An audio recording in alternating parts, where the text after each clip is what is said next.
All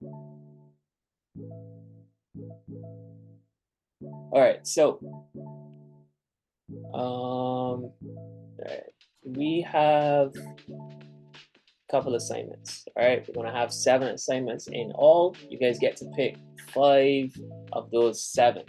All right, so I want you to listen to this super carefully. The email that I would have sent you has an example of how you can frame your game plan. All right, so your game plan is going to be a document. You're going to type it up in Word. And as it says on the screen, it's a game plan that identifies your client's ideal audience and the categories that their content should cover. All right, so that's the main purpose of the game plan. You want to be able to say, all right, so my client's name is Semitone.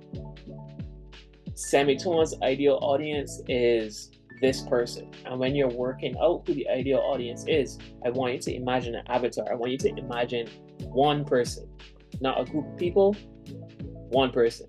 All right, so you're going to say, my avatar's name is James Skinner. James Skinner is 28 years old.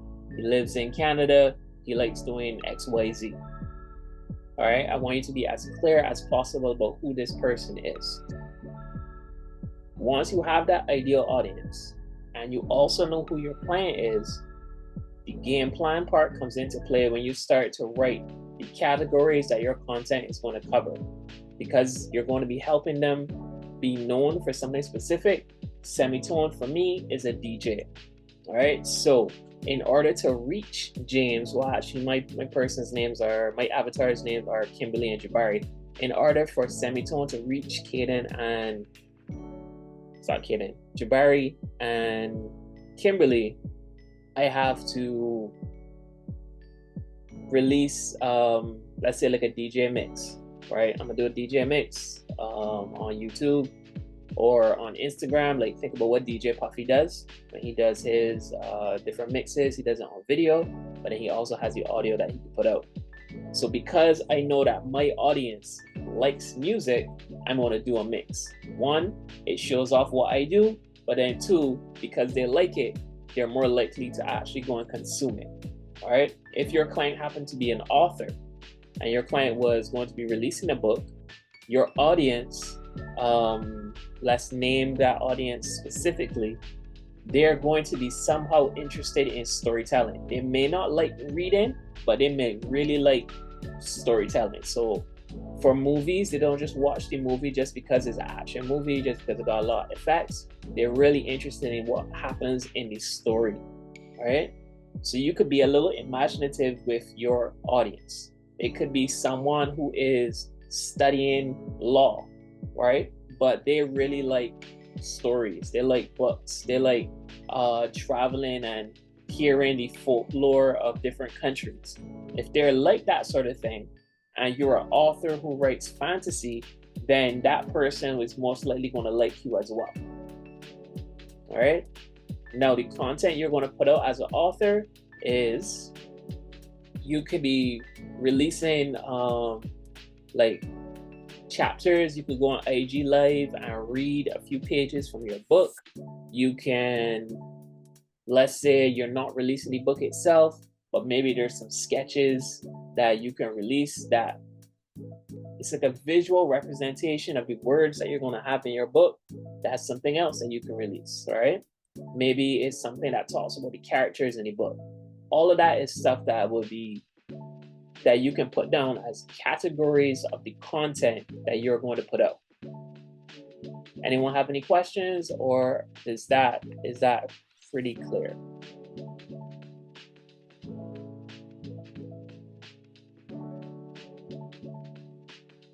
Carrie, for sure, it is a part where you will definitely want to pay attention. So let me know if that was clear for this first one, and if that gives you a nice little understanding of what this particular project is. Yes, sir. All right. Also, guys, if there's nothing wrong with your camera, I need those cameras up. Yeah. If we were in person, we'd be seeing each other. So let's go ahead and get that done. All right. The other thing is yeah, that's this. And as you can see on the screen, we're looking for 500 to 1,000 words in terms of this game plan that you're putting together. It doesn't have to be fully an essay. You can have some bullet points if you want to. So if you're writing out your ideal audience, you can say, you can put a heading, ideal audience, put the person's name, put their age, put where they're from, and then likes XYZ, dislikes XYZ, enjoys whatever. You know, you can write it down like that if you want to, if that helps get the idea out. All right, now this is a next week thing. The next project is the stylescape. I'm gonna go through this at 6. All right, I'm gonna show you how to use the template that you guys, I should have sent you already, but I'm gonna show you how to use it so that when you get it, it's gonna be pretty easy. It's really going to be like a drag and drop. You just got to take an image, drop it in place, and you'll be pretty much done. But this stylescape is going to be based on you knowing your client and knowing your audience as well. All right, so for you guys that would have sent me information so far, I know at least 3 of you sent me some things already. If you've taken time to talk about who your client is, taking time to identify who your audience is, then this is going to be a little bit easier for you. All right, you're going to be looking for images that help identify those things you wrote down. So if you know, like for me, I know that Jabari is self-employed, he's an entrepreneur, he likes music, he likes partying, he's the life of the party when he does go out, but then he's also focused on building an empire, right? He likes people like DJ Khaled, Jay-Z, pretty much moguls of the industry, Kevin Hart. So if I know that, when I'm going to build my mood board, I'm going to make sure I should have a photo of at least one of those moguls that he's into, right? Why? My client, my audience likes that, right? So I'm going to have a picture of a DJ. I'm going to have a picture of an event space. I need to have a picture of Kevin Hart, Jay-Z, DJ Khaled. Any of those 3, don't have to have all of them. I'm also going to throw some fashion in there. So I should be able to see, when I look at the mood board, how does Semitone dress? What is Semitone's vibe, right? I should be able to see that. But then in there, I should also be able to see my client. What my audience is into. Yeah, all of that should be able to be seen from this mood board, and that's pretty much those first 2 projects. Hey, Cassandra, welcome to the class. Good evening. Sorry for being late. I am not home from work yet, so I'm actually on the road, but I'm going to stay logged in. No problem. Because I can hear you clearly because my windows are up. Awesome. And we have the is also with me in the same vehicle as I am. Okay, perfect. Shortly. Alrighty. Okay, thank you. That was the first 2, and then the third project is just the photography. All right. Now, Sandra, what you would have missed is I pushed the date back on all the projects. Okay, so everything is now due a week later. You got 1 extra week to get everything done. Right? Okay, great. If you chose to do assignment 1 or 2, you got an extra week, and that's for everybody across the board. All right, so assignment 3 was the photography, which we went over a little bit on last week's class, and this is just taking 20 photos of your client. I sent you guys an email that's going to have some ideas on different photos that you can take. You would have seen some of it last week as well at the end of the class when I showed you the pictures of the different plushies that are on Instagram. All right, so those are the first 3. Those are the only ones you need to worry about right now. The game plan, the mood board, and the photography assignment. All right, those 3. I'm going to work on creating some more content for you guys so this is more easy to follow, but I think you should have a good idea on how to approach these 3. So to start things off, we have this rule, which is the 10-20-30 rule, right? And how you're actually going to be applying it. Now, this rule, this was developed by a guy, ironically, his name is Guy. Guy Kawasaki, all right? And it's a guideline that's often associated with presentations, particularly involving, slideshows, or as we say in the industry, pitch decks. And Guy Kawasaki, he was a venture capitalist. He used to work at Apple, and he has these 3 rules, right? Which is 10 slides. The presentation should ideally have no more than 10 slides. That means it's going to keep it concise and it's going to keep you focused. No more than 20 minutes. All right, the presentation itself should last about 20 minutes, give or take. And that time frame is usually pretty good to hold people's attention, but then also gives room. All right, so 20 minutes is usually a good time frame for your presentation. And then 30, that's going to represent 30 point, the font size you're going to be using. All right, so pretty much you just want to use as big a font as possible so that regardless where people are in the presentation, they can still see what is going on screen. All right, you don't want to put everything you're going to be saying on the screen, because then persons are going to be busy reading the screen as opposed to listening or watching what you're actually saying. So this rule encourages presenters to be clear in their communication, to keep things to the point, and avoiding that pitfall of having super lengthy, data-heavy, text-rich presentations that could bore and confuse anybody. All right, so why does that happen? Because people are easily distracted. So here's the first question for you guys. When you saw this slide, what did you read? How did you read this slide? Did you read, are people easily distracted? Or did you read something else? Sir, you mean when we first saw it? Yeah, when you first saw it, what did you read? I just saw the cat. You just saw the cat. All right, perfect. So no one on here actually read, are people easily distracted?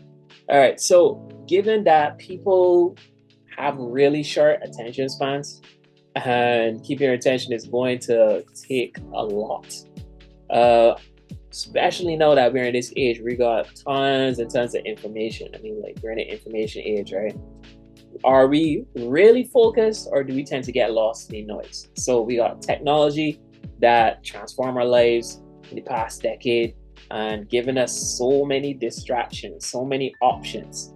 Like, for instance, this cat with the butterfly on its nose, I got that on the screen. I got this text that's doing weird things. I start the sentence with a question mark. There's so many things here that you could be like, why is this happening? As opposed to listening to what's being said. That was completely the point of this particular slide. All right, so we exist in a digital revolution. So we have the rise of the smartphones, social media, endless streaming services. We got TikTok, Instagram stories, 24/7, news cycles. And all of this has been part of our lives. Like, everything is happening really, really fast. So it may be hard for us sometimes to actually focus in on one thing in particular. But here's where we start to break this down, all right? Like I said in the beginning, you want your presentation to be 10 slides or less. 10 slides or less. Why? You don't want it to drag on. So you might be wondering why we gotta limit ourselves to 10 slides. Like, sir, I got a lot I want to say. I don't know if I could do it in 10 slides. So this is all about keeping things as tight and focused as possible. All right, I want you to imagine that you're telling a great story and you want to get to the point without veering off into too many tangents. All right, the same thing is going to go for this presentation. So let's talk about why this rule matters.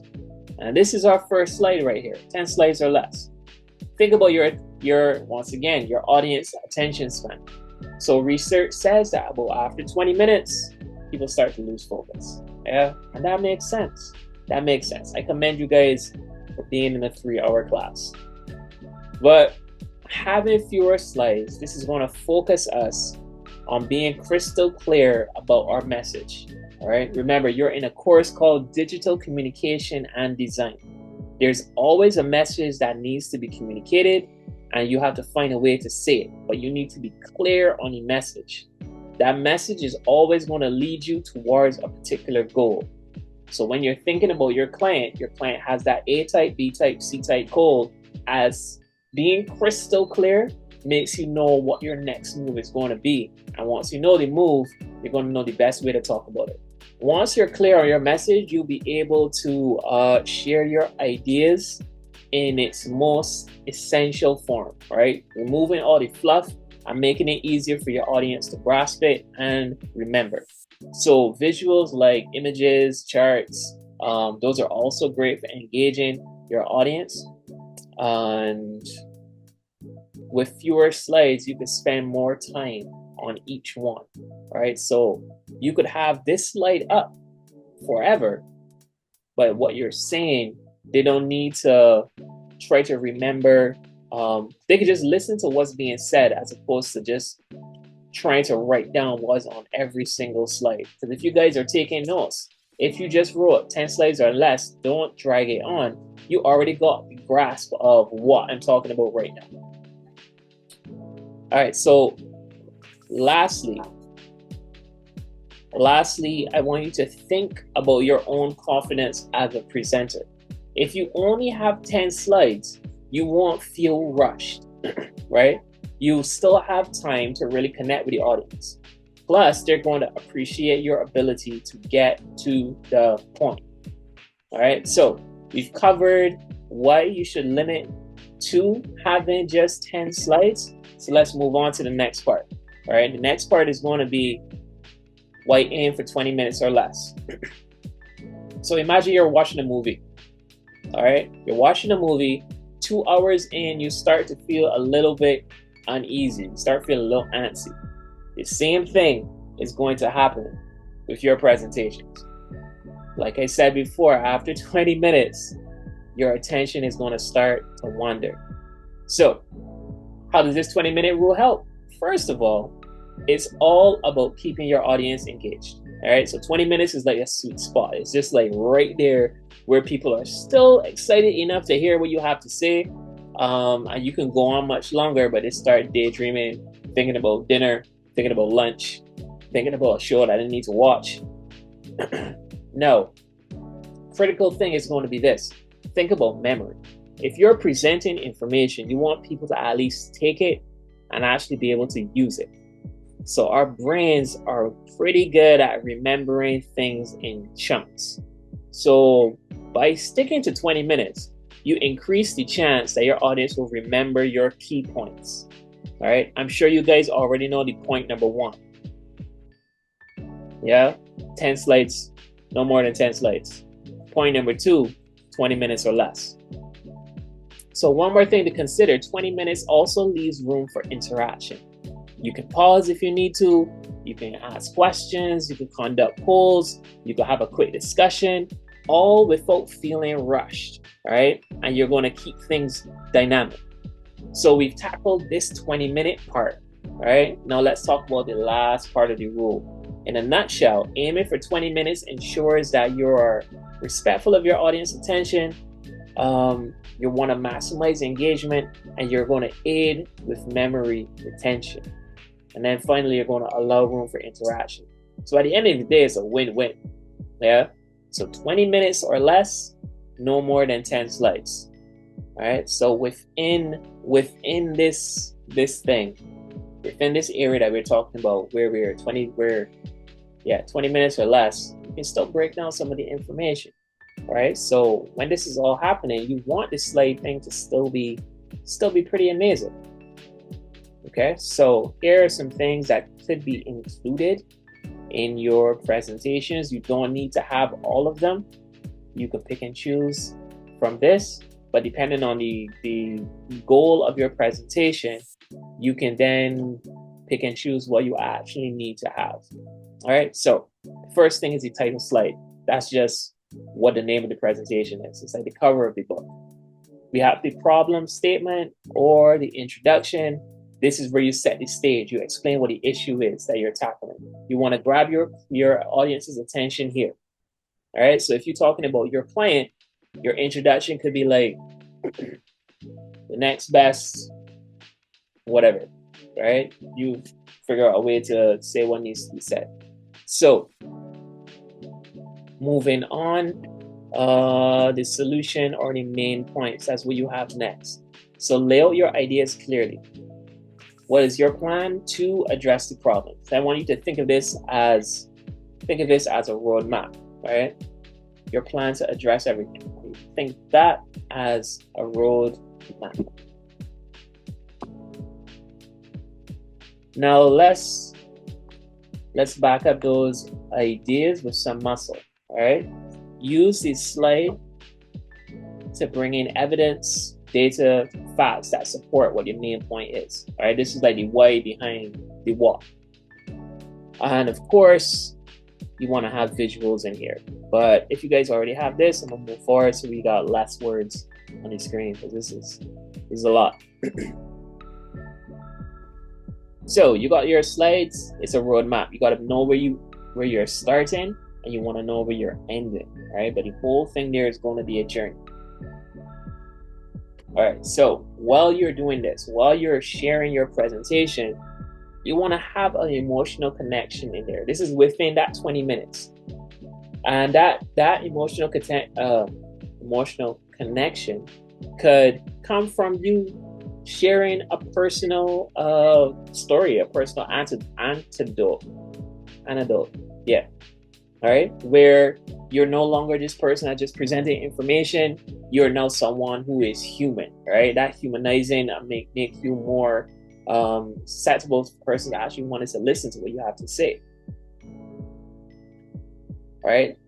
Let's use smile when you're presenting. Actually have a face that is likable when you're doing it. Like if you actually enjoyed being here, right? So once people like you, they'll give you the benefit of the doubt on trustworthiness, right? So give them that reason. Don't give them a reason to shut you out. You want to give them reasons to open up, right? You get a strong start towards likability if before you start speaking, you take a bit of time to look around the audience, look at the audience warmly, like you really want to be there. And maintain eye contact. You don't have to look at every single person in the audience, but you can look in the general area, all right? This is going to make you feel more grounded when you're presenting, as opposed to you're talking and you're like here and you're looking all over the place. It's going to make it more fidgety and people will be like, I don't know if I could actually listen to this person. Why are they moving so much? But for the time that you are talking, but you're maintaining contact, like you feel like this person is present in this conversation, then it's going to be a lot better in the way that you're putting forward that information. All right. So you're speaking with genuine feeling. All right. You make it clear that you believe deeply in what you're saying. This is going to encourage the audience to believe in it too. They're going to believe that you believe what you're saying. All right. And that's one of these secrets that you really want to get to whenever you're relaying this information. They don't need to believe the information. They just need to believe that you believe what you're saying. All right. So if you're talking about the client that you have, you want to make your audience feel that you think your client is the best thing ever. All right. And from telling stories, like I mentioned, sharing that personal bit, that can also aid right here. Then while you're presenting, you want to come with some energy, right? This is going to come from your voice, your tonality. Using your hands a little bit could be helpful, but you want to fluctuate your voice a little bit because presenting is a lot different to talking in a sense, where you can pull people in by talking a little softer. But then if it's something that you really wanted to get, you could, right? You can use your hands, you can make those effects like that. You can actually start speaking a little faster because what this is super important and you want people to get it. Or you could do that dramatic pause where people get a little time to sit with what you said. All right. But even as I'm going through this, guys, I want you to take note of what you're seeing on the screen. You got an image, you got minimal text. So even if you're taking notes, like you already know, you just got to write down 3 words, present with energy. right? Spell out the payoff, right? So this part, this is where, you know, you may have given a lot of information, right? And everything may have been relevant. But if you want the audience to accept a change your announce, say, I want you to focus on the benefits for them, focus on what's in it for them, appeal to the head with evidence, and the audience will find credibility, and the heart with inspiring descriptions of the payoff. So again, if we're talking about our client and we want to pitch them to other people, right? You want to have something in your presentation, whether it's a conclusion, whether it's somewhere in the middle, that really shows like, this is the benefit to you. Like, if you get my client, this is going to be like XYZ what happened, all right? If you book my author for your tour, right? If you book my author to be with your tour, then he also brings XYZ with him. You book this artist for the concert, and they're able to open up, man, the way that this person moves the crowd and interacts, they're going to be ready for the highlight performer, right? All of that. You want to be able to spell that out. All right. So appeal to the head with credible evidence, and appeal to the heart. The second one should be heart. Appeal to the heart with inspiring descriptions. All right, and then the last point, because remember, it's a 10, 20, 30 rule. You want to keep it 30 point. All right, so we spoke about typography, we spoke about typefaces and fonts last week. So you want to talk about fonts here for a second. So why should you care about the size of your text? First and foremost, it's all about clarity, right? At the end of the day, if you can't read what it is that I'm putting up in my presentations, we got a problem.